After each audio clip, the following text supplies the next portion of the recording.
Hello, neighbor. Happy New Year. Oh my God. We're in a new year. This feels amazing. It's remarkable. And it's such a privilege because oftentimes we see that we entered a new year. Feels like we just enter tomorrow, the next day. But then it's struck my mind that it's like going round a circle. Imagine when we are in the end of the year, like towards September, October, November, it's like you're sliding down a hill. Now you're like up the hill again, ready to give it another shot. Knowing all the curves and ridges and knowing how to navigate it better than you did the former time. I mean, knowing it is like me being more dependent on God now in this case, but still, I'm just really grateful for a new year. And today we're going to have a holiday story. Actually, I read this story in 2022 and around that holiday season, and it was so good. By then, I hadn't even started the podcast. I didn't know if I would do it like this. So it's been a long time. But when I was like, I want to share a holiday story on the podcast, I was like, this is really sweet. Let's share this one. There are like two other ones I want to share, but maybe not now. Maybe next holidays or even in the middle of the year. Come on. Even if we have holiday stories in the middle of the year, it's like a walk down memory lane. So I still think it's cool. Unless you don't think it is. But you just let me know regardless. Okay, so today we are doing Once Upon a Holiday by Claudia Burgoa. This whole story starts with June. June is the owner of Juniper Communications and PR. She's a PR agent. She manages celebrities, sports athletes, agents, things like that. And she doesn't really see it as a big deal because by the time you have helped celebrities presenting image up and down, it's normal to you. But her own life, her own personal life right now is in a mess because this lady wants a baby. But she is not conceiving, or she doesn't even have a significant odor, and she has PCOS, polycystic ovarian syndrome, which affects women and makes chances of having a child very slim. And the older you get, it's the lesser chance you have of getting a child, of conceiving a child. And she's 33. So she just at this point where she's like, do I even want this business anymore? Let me just quit this business and go somewhere.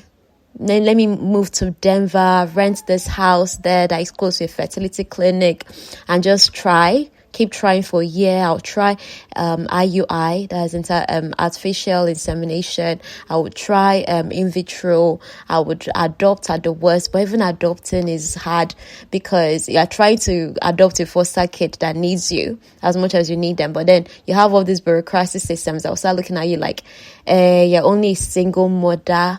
Can we trust you to handle this child? But it's not like the child is any better in the system. But do you understand? So these are all the things that are just bothering her.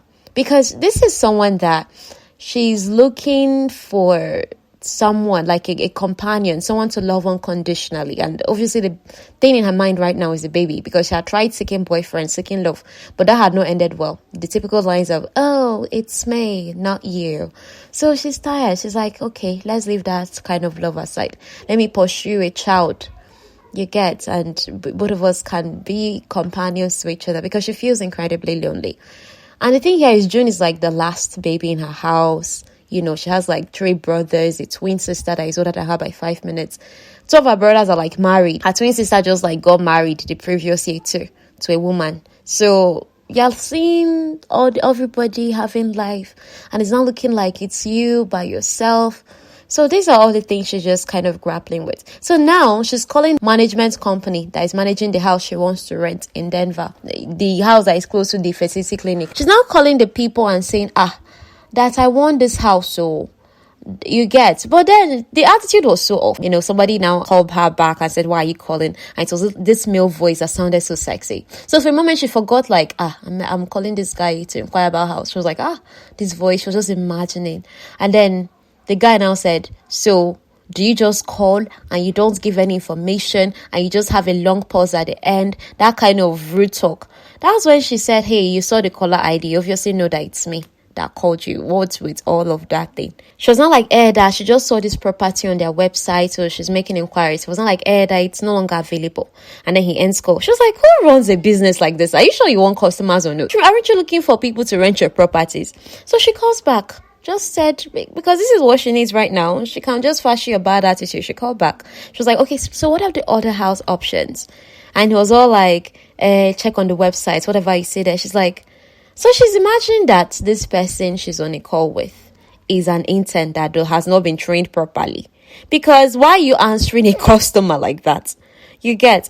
Then he sent her a link to a house that, that is available.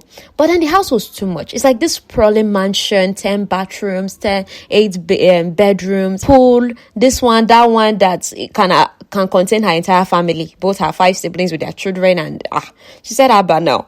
And there was no information about the rents on that link. So she had to call back repeatedly. Uncle refused to answer. She kept calling. When he now answered, he was just annoyed, like, what is it? She said, do you have something smaller? He was like, that you can go to our website. He hung up again. She was like, why are you so rude? Yes, I know you have sexy voice, but why are you rude? What is with the attitude? After he ended the call, she just calmed down and said, okay, this is what I'm going to do. She now forwarded a reasonable voicemail and said, okay, I run a PR service that if in return for a good deal, I can make your property look more attractive. I can put in a good word on social media, things like that. So they have not still replied her. She went to Denver, because it's the holiday season. This is around November. Thanksgiving was close by.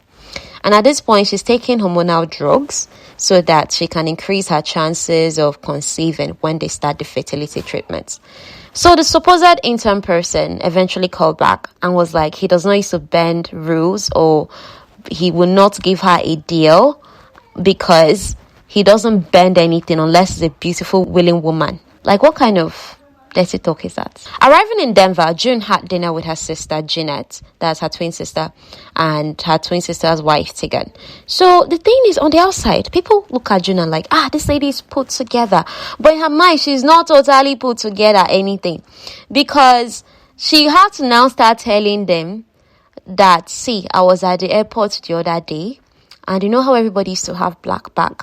That me and one couple like that we did not know, we swapped bags. I carried their own, they carried my own. Only for the woman, the wife of the man, to open her bag and see some things like her lacy underwear and her dildo, and was now asking her husband, so is this how he likes to play? So she had to now, just with her very straight face, go and take her bag back and give them their own. But it was embarrassing. So she was saying this thing because she has a way of telling her most embarrassing tales in a way that sounds like entertainment. Her sister and the wife were laughing. They were laughing. Eventually, she got up to use the bathroom. She was distracted by her phone. And because she was distracted by her phone, she entered the male restroom instead of the female one. So it was after she was done using the store, she was now washing her hands, came out of the bathroom now washing her hands. She noticed that there was a guy using the urinal. She was like, hey, that you're in the wrong one. He was like, check again. Is there urinals in female bathroom? She's like, oh my God, that I did not just enter male bathroom. Do you understand? So he now gets suggestive and was like, because he was peeing and she saw his stain and he was like, oh, that is tit for tat. She was like, excuse me, are you asking that you actually want me to raise my dress or something? Like, what are you saying? So she was like, see, I didn't say anything. And while she was still talking to him, my sister texted her. And that's her sister, Jeanette. She calls her Jay and was like, hey, that we're leaving. We already paid the bill. She was like, oh my God, my sister is already leaving me. She now told her sister, say, please remember not to tell our brothers that I'm in Denver, that I just want to have 24 hours before I meet up with the rest of the family. Because she just rented a hotel that was close by for the night. After the whole altercation with the man at the bathroom, the handsome man, who his bodyguard had to come in, and she just saw both of them and just like left them, as per, I don't have time to be playing games with these people, please, I have a plan for my life. She left for her hotel, but then the guy now started pursuing her, as per, let me walk you to there. So the guy's POV right now, because this story is written in the point of view of two different characters, the main girl June and then the guy Stellan. They don't know each other's names, and they will not know each other's names for a while. In Stellan's point of view, he had come to that restaurant for a company dinner to celebrate something, but he was just bored. And they were in this private room, but the door was open. So from where he was sitting, he could see June on her own table with her sister and the wife. He just noticed her long, dark, curly hair, her doe eyes, the fact that, oh, this lady has slick curves, she could pass for Greek beauty. And then she was saying embarrassing stories, and her voice was carrying around the restaurant, and other people were hearing and laughing at her too. She does not have an inside voice. So when she got up to use the restroom, he followed her, and he was grateful. It was actually the men's bathroom she entered, so he kind of had a moment with her. But at the same time, he was also grateful for his bodyguard's interruption, because he felt, guy, what did I do chasing a woman inside bathroom? Am I that bored? Please, I'm too old for one night stands. Do you understand? And he was also too jaded to believe that this might be love. But by the time the lady treated him like, okay, you are saying she was not falling for whatever charms he was thinking he was putting on, he felt that whole ego thing and followed her as she was walking to her hotel, and was now all being charming because it's like, this is a challenge. Her hotel was only 2 blocks away. And even throughout the walk there, she did not acknowledge him. As they got there, she was boarding the elevator. He now kind of put leg in between the elevator door and was like, no, why is she doing like this? And wooing her was not easy. Eventually, she just said something like, okay, if you're so persistent, let this be the last time before I settle. She was like, which kind of statement is that? He stepped back as far, please, if you're a bride to be, I cannot do anything with you. I don't do with taking women.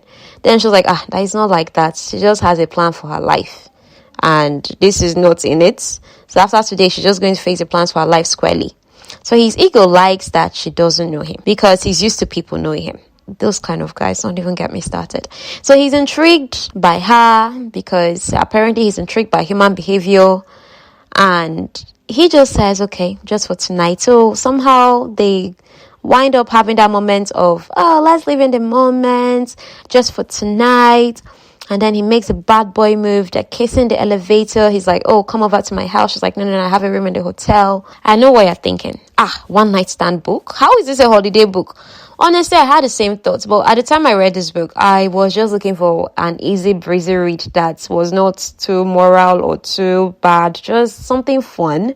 And honestly, this book is not half as sexual as you might think. It's not a steamy book. I think if I rank it steamy on a scale of 1 to 5, I'll probably rate it 2 or 3. There are only just maybe 1 or 2 scenes of it in the entire book, so there's more story to it than bedroom anything, and it's really a light read. So don't reason it, not to reason this steamy scene, okay? I'm not going to lie, Sha. The description of when they were getting into it was boring. It was so typical of romance books.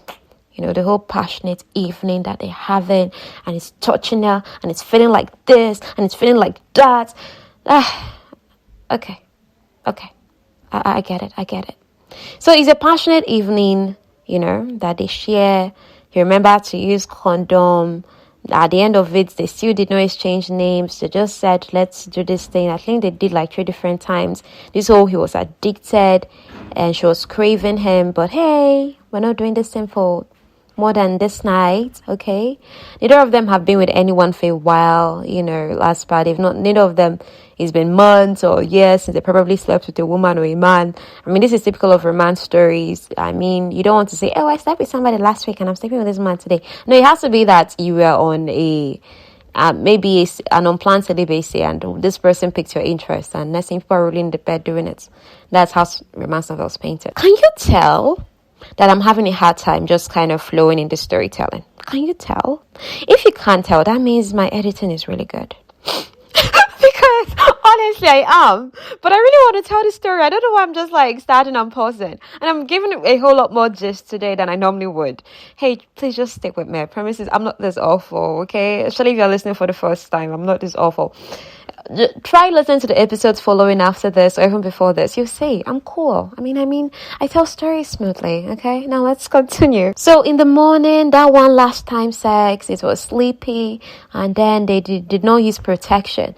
So when she woke up, because he was sitting up when she woke up, and he now said, "Hey, Dad, look at what we did." She was like, "Hey, don't bother yourself. I'm the last person that you'd expect to get pregnant," because she knows her issues, right? So after meeting with him that morning, when she woke up beside her bed on the nightstand, because she slept off again, but when she woke up he was gone. On the nightstand there was this flowers that were left there, but not like actual flowers, more like origami. He folded papers into flowers. It was nice.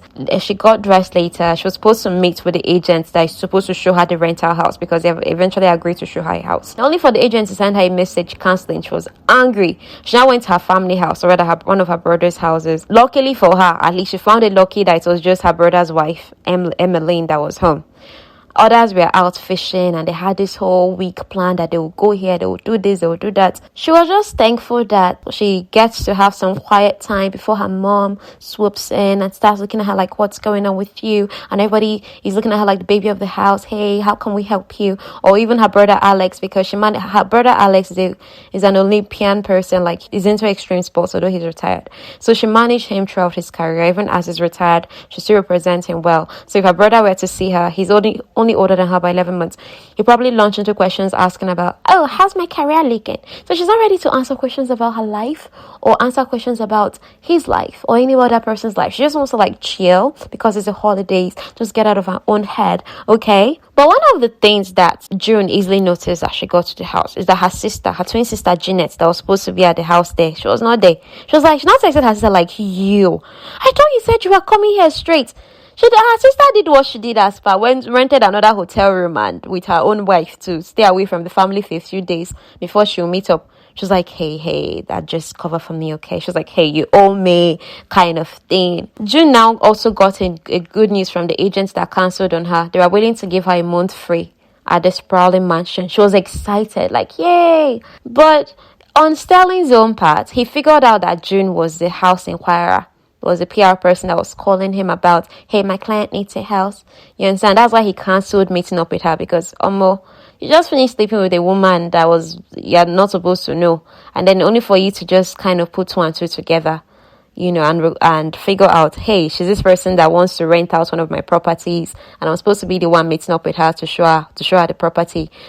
No. That's why he just had to cancel, to just figure out how best do I go about this thing. And the thing is, he was now also thinking, one night with this lady was not enough. Or is there a way I can talk her into 1 month without complications? That for some reason I just feel like I want to be around this woman. I mean, I'm not into holidays though, but this woman, let me just get out of my system, that kind of talk. So he wants forced proximity with her, like to be in the same house with her for a month. So Sterling's brother Wes was inviting him for holidays with his family.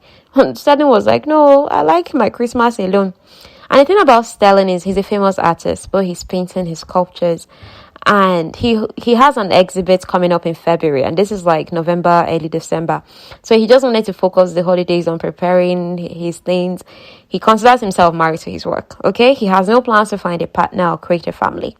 He tried courting once. One woman like that's called Cara, I'm sure comes up later in the story. But then the same woman that he puts mind and soul into told him that he's a worthless person that won't amount to much. I'm sure that was before he blew. Because now he's a billionaire and everybody are looking for him. He even has security detail that he has to keep because of crazy stalkers. I'm sure the woman rejected him before he was big like this. The thing about his older brother Wes that he's even so tight to is that Wes is even a foster son. Sterling is the real Ahern son. And funny enough, he was the person that got less attention from his mom. Because when his mom was alive, his parents are both dead. But when his mom was alive, she was like, the foster children need more of my attention. Because his older brother Wes was assuming that, Sterling is missing their mom, the parents. What Wes failed to acknowledge is that they were parented differently. Their late mother paid more attention to Wes because he's an adopted son than her own biological son, Sterling. That's just so messed up, okay? But still, Wes and Sterling, they have a good relationship. They consider each other family. Do you understand?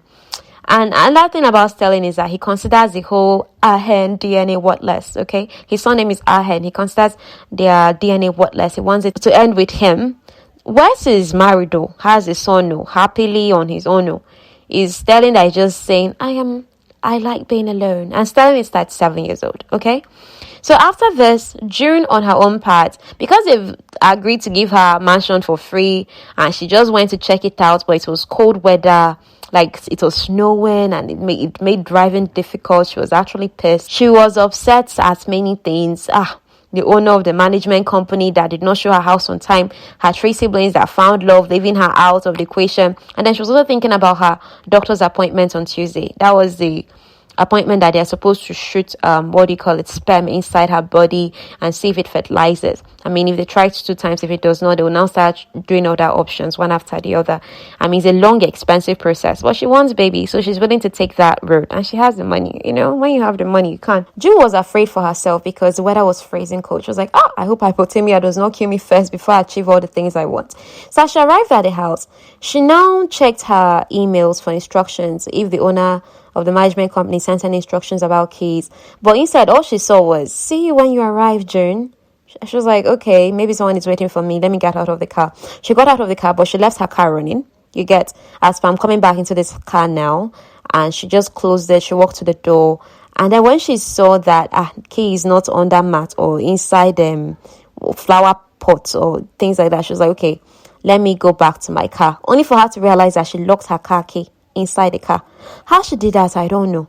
Then she now said, okay, she had an app on her phone that could help to unlock the car, but it was not working. So the most she could do was she sent a voicemail to the owner and said that she's here or that he should send keys or send help. Then after she was done sending the voicemail, let her now call any of her brothers to come and get her. Her phone died. She was like, okay, wahala. This is how she now had to sit out in the cold, all right?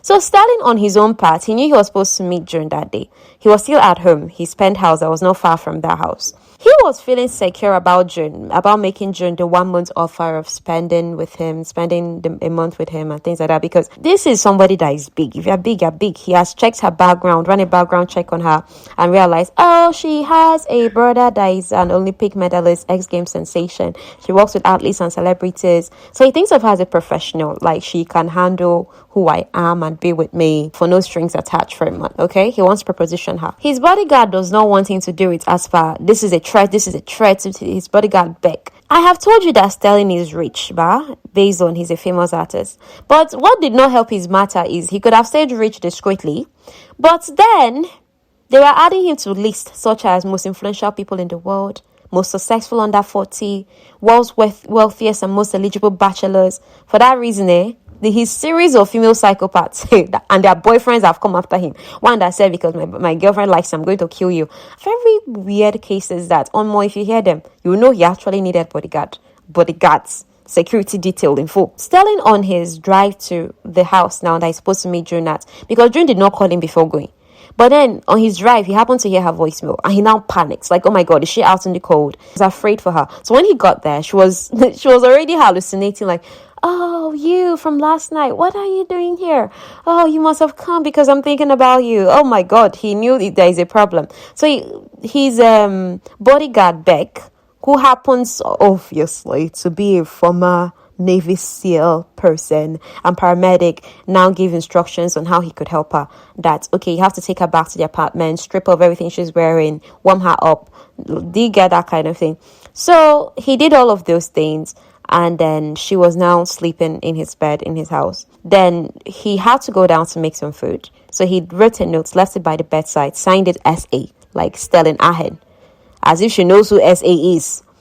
So as she woke up, she did not remember where she is or what happened. But as she now got up, she was like, why am I in t-shirts and just like my own days? I'm not like wearing anything else. So she just kind of explored the room she's in. It's like this masculine-ish bedroom full of art. She went into the bathroom, she saw the notes that was like, hey, that you have a bath, change into some sweats or in the wardrobe, make yourself comfortable. So she just took in the impressive bathroom, the jacuzzi, did this one, did that one, all the things I can think of that makes a super impressive bathroom, because of course it belongs to a billionaire, okay? She took a bath and she got dressed in t-shirts, sweats, fuzzy socks. It was like she felt comfy. But then somehow the scent of the clothes kept reminding her of a certain person, okay? That's when she now saw these. She now noted the origami flowers that he also left on the nightstand in his house. She now remembered the origami flowers from the hotel and said, is that guy, yo? The one night stand guy, yo?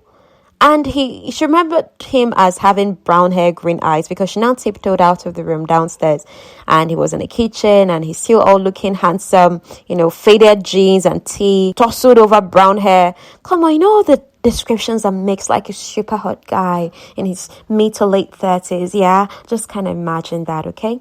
So she had a confrontation with him like, what am I doing here? Why am I here? He was like, oh, you were freezing in front of my rental house. My bodyguard asked me to do what I did. I did not touch you or anything. So she was like, hold on. Yeah, the person I spoke to on the phone, why were you so rude? Like, he was like, oh, I was in the middle of a project and he kept calling me, so it was pissing me off. Like, this dude did not know he had to hire a company or something to manage his properties. He used to handle it himself. So that's why he's the worst person to speak to, even though you're trying to hire his property, because he doesn't really need the money that's coming in from you hiring it. But he just may be hiring it because, well, they asked me to, and he's not taking it seriously. So explains his whole rudish attitude, okay? So June kept going on all about, oh no, this is not what I planned. This is not what I planned. I had to go to the house to do this, to do that. So watching her, he's like, you're just obsessed with planning. Are you not? That just be chill. Let life happen to you. Enjoy the things that are coming, not just what next you have to get done. Then he's like, hey, why are you saying all of that? Are you the Dalai Lama of Colorado or something? He's like, no, he's not a Dalai Lama, but he knows D, and D would just tell her to chill out. He was like, wait, who are you that you know D? Because she doesn't know him yet, that he's famous, and she doesn't know his name yet. So how the hell would you know the Dalai Lama and refer to him as D? Because that's like a huge spiritual figure in the world. I mean, some ultra super famous people I know don't even know the Dalai Lama personally, okay? June took in his house, like how it looks, and it's like really beautiful, like a museum of modern art. You're seeing oil paintings on wall, you're seeing sculptures. So she drew close to some of those paintings, and she saw they were signed sterling. And she knows that this sterling person is a super expensive artist that is hard to get to. Some of her clients wanted his paintings, and each time she tries to get in call with them, they're always like, go to the website, much like what they're doing with the rental service side of it. Do you understand? So he's making June think whoever this guy is, the one night stand guy is, he's really loaded. Because how can you afford sterling? Because she knows how costly sterling is. And she thinks sterling is some 60-something-year-old person who is probably so arrogant and stuff like that. She never bothered Googling him. And now she's talking about she wants to leave. And obviously, Sterling has a plan to keep her in his house, okay? But most importantly, her car wasn't there because she kept it running, so it's out of fuel. Beck was handling it. And her phone was wet, considering she was out in the cold. Beck was handling it. Her phone is not there. She can't call anybody. So she has to just stay put for a day or more, okay? Until something is figured out. June wasn't all like, hey, you're helping me. Thank you. I'm throwing my hands around you and kissing you. She was all like, why are you doing all of this? She's mighty suspicious that she should be. Because she's like, wait, you do realize it was just supposed to be a night? We're not supposed to like have any other contact or see each other again. I don't get what all of this dynamics is about. Because she's looking at him like someone who must have frequently had one night stand. So why is she any different? Okay? And she still doesn't know his name. He now says, before he answers all these her questions, which he's going to answer, she should just have soup. So she was talking about moving into the rental in a few days. And he's like, that means you must have ordered furniture. She's like, wait, what? Doesn't the rental have furniture? He was like, no. That those furniture you saw there in the pictures were for staging. Like, it doesn't have furniture. She's like, oh my God. Are you saying I have to? But I can't buy furniture when I'm only staying there for a month. You get that sort of thing. Then he was like, okay. That he's just going to order furniture for her, like his treats. As well, he can just keep the furniture there. So even after she's done using it, when next he's renting it out, he can rent it for a higher price. But she just has to wait until the storm lifts. Right now, all they can do is place some others. So when she still goes on about, but I still don't understand why I'm here. We're not supposed to know each other. We're not supposed to have regrets. That's when he's like, hey, you just have to forget that I said those words or we said those things. And he now formally introduced himself. I'm Sterling Ahern. She was like, you are Sterling Ahern. That's when it made sense that, oh, no wonder he has so many of his own pieces lying around. Oh, he's a famous man. And she's a woman who manages people like him. This is interesting. June really, her character is like a control freak. And I really don't know how to capture her too well in this storytelling format. But she's not really someone who has sat back to really enjoy, I've built this. She's someone that her motivation for working hard is telling her, oh, Jen, you can't do this. So she's going to go all out to do it and prove to you that, hell, yeah, I can. That's really what she lives off of. And she's always worrying about, if I don't plan this thing out, it's not going to work out. She has a steady routine she has to follow. A time she has to arrive at a place. You understand? She's that sort of person. And he isn't. He's messy. He's going with the flow. Even though he doesn't have things all figured out, he's a much more chill person than she is. So he just listened to her go on about her family. And he could tell she loved her family, and he could also tell she's lonely. But he knows he can't help out there, you get? Because to him, art is all that matters. It's not like he's looking for a commitment, you get? So eventually he just kind of gives her space to just be in the house, like do whatever he wants. He just went into his studio to work. And he ended up just working countless hours on making sketches of her. So eventually when he came out of his studio, she was cooking, wearing just a t-shirt and, exposing long, fine legs and being all attractive. And he's all saying, oh my God, this lady should stop tempting me. Because now he did not make the proposition again based on, look at the situation she's found herself in. She's not really happy with it. That's not a good time to start asking someone, hey, you want to stay with me for a month and, shag? It's not a good time. Part of Beck's background check on her, because his bodyguard called him to say, hey, she's also selling her PR company. So that's like, why is she selling such a successful company? So it is intriguing him more than a thriller would. Like, he just likes human behavior. So when they eventually get to talking, because he now helps her out in making food, apparently his house is stocked with wholesome foods, like wholesome foods all the way. So she's like, why do you have so much wholesome foods? He's like, do you entertain people often all the time? He's like, no, that my security detail, they leave a floppy, though sometimes they eat with me, and he's a healthy eater. And this is something she's also getting into based on, hey, I am trying to have a baby. She's not been drinking too because she's trying to have a baby, okay? Everything, I'm trying to have a baby. And she has a whole bucket list of main things she wants to do, including do something kind for someone. One of the invitations he extended to her was, hey, do you want to go with me to Steamboat? He ended up having Beck take her to the shopping mall to buy the attire. That was like the next day after this. But she said, oh, that I can't go unless after this doctor's appointment. And the way she said it, I can't go because I have a doctor's appointment. He now started wondering, hey, are you sick? Because first of all, she mentioned that she has a bucket list of all of these things she wanted to do. And next thing she mentioned, she has a doctor's appointment. I mean, when you say those two combo in a sentence, the first thing that comes to your mind is, are you friggin' sick? Do you have cancer? Are you dying? Is it terminal illness? She's like, oh, no, it's nothing like that. But she doesn't tell him about the baby plans yet, because she's like, they don't really know each other. But when they're having a meal, they talk. He's loud on, I like my solitude, I don't want wife, I just foster dogs, because he has some dog paraphernalia lying around. And June feels a little sad for him, because she feels this guy is great. Like, he's actually a good person based on how I'm talking to him, how he sounds. But he just believes this thing about himself so much. Okay, she's like, hey, that love isn't controlling, that, or it doesn't have to be so bad, because her parents have been together for like 40 years. But she didn't try convincing him. Stella now looked at June and said, June, what do you want? She's like, I want joy.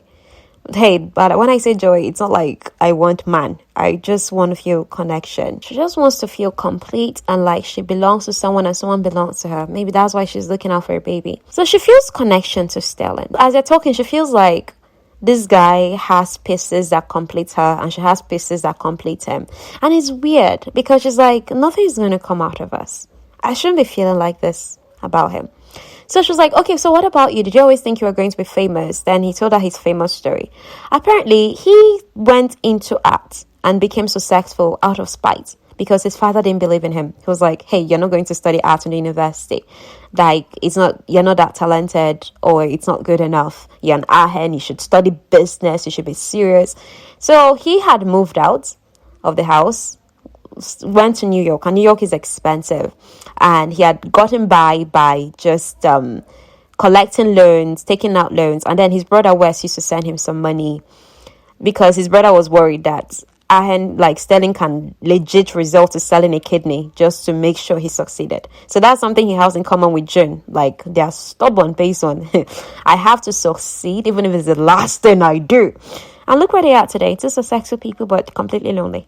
After dinner, they used the home theater. So while she was watching TV, he was sketching. And she was just looking at him like, oh, he's so into this sketching. Because his brows were furrowed. He was just turning page after page. And she had no idea he was sketching her. She was just thinking, oh, this person, he probably loves his muse. Oh, all these painters. But she told him that she prefers his paintings to his sculptures. So that night, this uncle that has been thinking of how to keep her in his bed all along did something strange. They slept in separate bedrooms. Asked her to take his room that is more comfortable. He took the guest room. So in the morning, he has his routine of waking up early. So when he went to gym, two of his bodyguards were already there. So after they finished gymming, he was like, hey, Beck, help me get furniture ready latest Wednesday so that June can leave. Because now, it's only on him too that Me, I cannot proposition this get woman anymore. That she wants something so totally different from me. And now that he's gotten to know her a little better, other than that hot woman I slept with, he's like, no, I don't want to just ruin her life or ruin the plans she has. So let me just put furniture for her in that house so that she can leave. When he arrives back in his penthouse, after gymming, she had papers all around. But he noticed that, they're arranged in a rhythmic way. Apparently, they're potential donors because he now saw a paper of a fertility clinic. That's what he now figured out. That she's trying to have a baby. Oh, okay. Because initially he thought that she was maybe trying to find man and said, hey, if you're looking for a good time, just ask me. I can give you for free. But when he saw, she's trying to have a baby, he's like, no. I can't give you a baby. I cannot give you a baby. And then he saw she had a 1-year plan. That's why she was selling her PR company. She just wants to focus on kind of becoming a family woman. The thing is, Sterling also has this internal belief that he's an asshole just like his dad, that he can't care for another human being. In June's mind, this man is not like he's thinking he is. He reminds her of her dad and her brothers who are so caring of other people and protective of their loved ones that they can literally die for them. This is not how Sterling sees himself. So when Sterling was like, why are you going through this expensive process and really trying to have a baby? That's when she now really had to explain the whole PCOS wahala since she was 16, taking hormones to ovulate. He appreciated the fact that she's making effort to make her happiness happen instead of waiting for it to happen to her. He was like, okay, I'm going to help you. He ran a background check on most of the people that she wanted to be potential donors because he didn't want any funny business. He's just trying to help in his own way because he's resigned himself to his loneliness, but she hasn't. Somehow in the whole thing, she got so vulnerable and he hugged her and she started crying like, oh my God, what if this doesn't work? What if I don't have a baby? All of those fears. So in the end of it, that vulnerable moment kind of made her like, screw this. I know I said I'm not going to do again, but I want to do this, man. And I think at the end of the day, all they had was foreplay because the description didn't quite get to sex. So for the rest of the weekend, they just decided not to ask him deep questions again because she realized the few times she asked him deep questions and he answered it's making her like him more. So she's like, what's the point when I'm not going to be with him? So on Monday, fortunately, the storm had cleared. It was storming up and down. That's why she could not contact any of her family. So there was sun. And she was now able to go to the lab for collection of samples that would determine the doctor's appointment now result on Tuesday. So before she was able to go to this lab, there was this confrontation with Beck, the bodyguard, because he does not like that she's staying there because he literally came to tell her, hey, your car is in the garage as far come and carry yourself around. It was now Sterling that was like, she stays, and he kissed her in front of the bodyguard. That he kissed her was not deep to him because I feel like Sterling is one of those guys that he can be your friend, he can be chill, he can like you, but hey, that doesn't mean he wants to marry you. You get, he has this bad boy dreamy vibes going on. I do not like those kind of boys in my life. To them, maybe kissing you on the forehead, being sweet to you, doesn't mean much to them, okay? It's just them being nice or whatever. So that night after, they've gone to the lab and she's home, Sterling took her out to dinner at this place that has chefs that's used to cook something different every day, and they even had guest chefs, so the menu is usually amazing and surprising. Then he said, your doctor's appointment is tomorrow. I could go with you and I could be your child's godfather or something. This is somebody that wanted to cut ties with her and is offering to be godfather. If you are looking at this guy's action, it's looking contradictory because on one hand he's like, I don't want to stay around anybody, I want to be alone, and at the same time he's helping her, he's trying to stay in her child's life by being godfather. Who sent you? Do you understand? So only for them to arrive at the doctor's office, obviously she went in alone, and the doctor was like, hey, that he was not asking her questions. When was the last time you saw your period? She was like, his pattern is irregular, but she's been taking hormones. The next thing, he was not like, okay. But when they calculated the last time she had her period, it's been 5 weeks and 4 days, and it was actually supposed to come, but based on her irregular periods, it was not irregular like that for her not to have seen the period. Although she was worried that since I have not seen my period, doesn't mean that this procedure is not going to work. But then the doctor now broke news that she's 2 weeks pregnant. She was angry. What? How am I pregnant? This is not my plan. She was hysterical. She marched out of the doctor's office where Sterling was sitting, and said, how could you have done this to me? You ruined everything. Da, da, da, da. And he did not understand why she was shouting. Like, what is going on? Then the doctor has come out of the office and say, hey, Dad, look at your orders. Go get some sonogram, some prenatal vitamins, and congratulations that you're having a baby. Uncle's like, congratulations, that's fab. He did not fully understand. But based on her shouting, he kind of pieces the things in his head, and was like, wait, what? You're pregnant. Well, what happens from here? So now, by the next episode, which is tomorrow, unfairly, we're going to see his reaction. Like, will he ask her to abort the baby? Will he keep the baby? And what's her own reaction? Is she actually willing to give this guy a chance just because they're having a kid together? I mean, based on everything they've been through so far, they're only working out as friends, not like partners or anything. Even though after that first night, they've kind of been sleeping together, but mostly like sharing a bed together, not really like sleeping or knacking or some stuff like that. Well, we continue tomorrow. What is going to be his reaction now that she is having a baby? Not just any baby, his baby. This is a case of not the godfather, I am the father. All right then, see you. Thank you for hanging out with me today. Happy New Year. God bless you.